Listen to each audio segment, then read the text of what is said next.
Hello, today I want to talk about beliefs, how they hold you back from maybe doing or having the things you want, and what to do about it.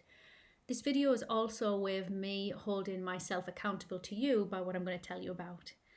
Now, for years I've wanted to be a triathlete. Well, shall I say, rephrase that, I've wanted to do at least one triathlon. And that was something I've half-heartedly attempted over the years and several false starts really. I bought a wetsuit. I trained for the correct open water swim distance, but I trained in the pool. And I did one or two outdoor swims and then flaked out and backed off from it and, the goal died. I bought a bike and went on the road a couple of times and then spent most of my time in spin classes or on my spin bike. And then running, I kind of run for like a bit and then I get bored or I get injured and I live with the belief that I'm not really a runner. So it never happened. And then at some point I kind of got used to the fact and just accepted I don't want that anymore. I mean, I did, but not that much. And then a couple of months back, I got access, like many people, to the ideas of ice swimming, ice therapy, Wim Hof, cold water therapy, and realised that there's a community of gorgeous people who meet every morning on Seaton Beach in Hartlepool on the northeast coast, and they go for a sea swim or a sea dip. And I thought, I'm so intrigued by the benefits that I want to give this a go, even though I hate the cold. And they supported me and my sister in our very first dip. And, within the first attempt, I was addicted. But, as you get better and more used to kind of the feeling, you know what to expect, I'm absolutely hooked on it. And I think that starts to stare, maybe this cold water thing isn't that bad. And then after about 5 dips, I started to kind of put my goggles on and go for a little bit of a swim in the sea and was enjoying it. So then I'm having a conversation with my dad, and I think it was just after the Olympics, probably inspired by the triathletes there. I said, I'd always wanted to do a triathlon. And he said, well, just do it, make a decision and do it. And I was like, oh, I'm too old. And for me as a coach, if my clients say that too old is like a red rag to a bull, it's like there's very little, I can't think of anything that you're too old to do, beyond the fact that I won't be an Olympic triathlete, but I could still be a triathlete. So I said, okay, you're right, I'm going to make the decision to do it. But instead of like in the past where I would have said, okay, let's get a bike and start to cycle, and I've got to really get serious, make the decision, and then immediately, which is what I advise you to do, make the decision on the goal, then immediately sit down and identify all of the limiting ideas that are inside your mind that's going to hold you back. When it comes to me getting up, training at 6 a.m, going for an open water swim in the freezing cold, what's going to keep me going if I get injured? Why did I flake out in the past, and how? Because addressing these beliefs is the key to me achieving this goal. So I sat down and I'm looking down because I've got my growth journaling notes here. And I said, what are my stories of the past? What are the beliefs of the past that held me back? And what are the beliefs I've got right now? I'm going to tell you what I wrote down, and then I'm going to show you how I reframe each one and how I'm overriding those beliefs with new, more empowering ones. Number 1, I'm too old. I'm 45. Number 2, I have a shoulder injury. How can I swim? Number 3, I hate the cold. I have Raynaud's phenomenon, where your fingers and your toes go white. And every day when I go in the sea, they physically go white and they're numb for like an hour afterwards. Painful. Number 4, when I run, my 20-year-old back pain flares up. Number 5, I don't know what to do. I haven't got the right bike shoes. I don't know how those clippy things work. I don't know how the transitions work. I don't know what you need to wear. Lots of unanswered questions. And then there's probably another 5 that I wrote down. I just picked the top 5 for this video. So I'm looking at these, and these ideas, I'm being honest with myself. And these are the things that are going to help me give myself excuses if I really want to back off from this. So let's look at each one. So, and then this is what we do with beliefs: identify the belief, the limiting idea, and then we have to rethink it. We have to think, what could a new belief be? What could I believe? Because all options are always available. It's kind of what we choose to focus on and what we choose to lock into as a belief is what's true for us. Whatever we believe is true. Number 1, I'm too old. I'm 45. But so I thought about that and I thought, well, There's no rule book that says if you want to be a triathlete, you have to perform at Olympic pace or you have to be an elite triathlete. You can be a triathlete. The other thing I thought about to reframe this belief was cycling and swimming are two of the sports that you can absolutely do right into your 90s, right, because it's low impact. And I'm in okay shape, so I believe I can strengthen and build my stamina to the point where I can be a triathlete. And also the fact that, everything I talk about in my coaching programs, in my one-to-ones, in my seminars, I totally believe that age should never be a barrier. And you can be forgiven when it comes to something physical, because sometimes our body doesn't always do what our mind wants it to do.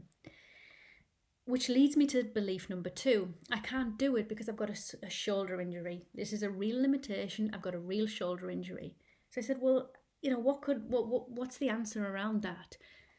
It's not just a belief, it's a truth. But what I could do is listen to the advice. I go to a fabulous physiotherapist. This physiotherapist has worked with Olympic athletes all over the world for many, many years. And he gave me 2 months ago a series of exercises to strengthen and repair my shoulder injury. And I wasn't doing them. So I thought, well, number 1, you could start doing the bloody exercises that he gave you to do and give yourself a chance. The second thing with having him as a physiotherapist, I know I can refer myself to him and say, how do I get myself in the best shape so that I'm not going to get other frequent injuries? And I've seen him work with the best athletes in all sorts of disciplines, and he maintains them through serious competition. He helps them recover and he helps them deal with injuries. So if I get injured, I can deal with it. Belief number 3, I hate the cold. That's a truth that I've been buying into because it's the way I've always felt, and I get Raynaud's phenomenon in my extremities. But having said that, what about the sea dips? So now, instead of saying I hate the cold and it's uncomfortable and focusing on all of those things that are negative about the cold, I know that cold water swimming and dipping is absolutely exhilarating. So I'm not going to talk about hating the cold, thinking about the cold. My Raynaud's is a real thing, but I'm not going to give it any attention. I'll deal with it. I'm going to focus on all of the benefits of cold water, the exhilaration I get when I've done it.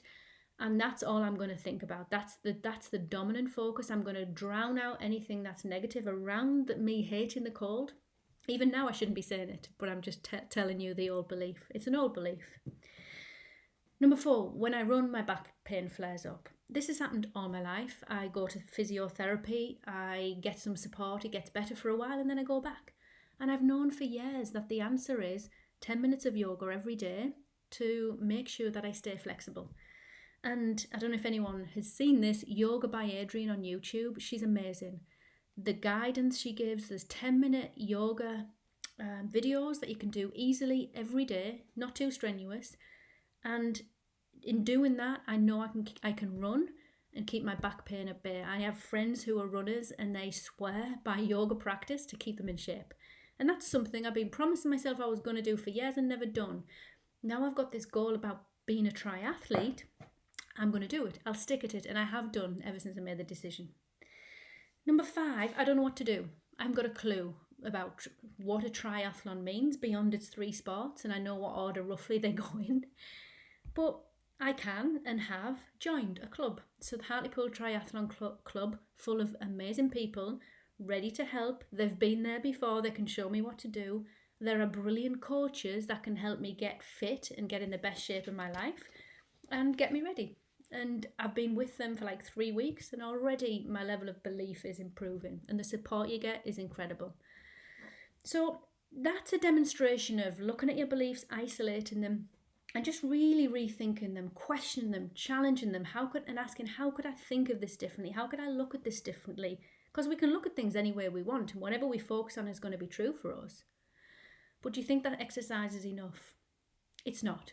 If I just do that exercise and then continue with my cold water swimming and I go on the bike and get on the road, and at some point I'm going to feel like I get an injury, or I'm going to feel like not doing it, or I'm going to feel tired, or I'm not going to have the time to train, At one point, would I flake out on myself again? That will happen unless I physically replace those old ideas with new ones. So I can't just look at it once and think that that's going to change the story in my mind. I've got to work at changing that story every single day. So what I'd now like you to do is, when you do this exercise for yourself, look at those beliefs and say, these are the 2 or 3 that I know are going to be most disempowering. And those are the ones I need to really work hard at overriding. So, and then I created statements about them that I affirm, write down, think about, visualize, and say every day. And they are: I am a triathlete. Not I want to be a triathlete one day. Not I want to try being a triathlete. I want to do one triathlon. I am a triathlete.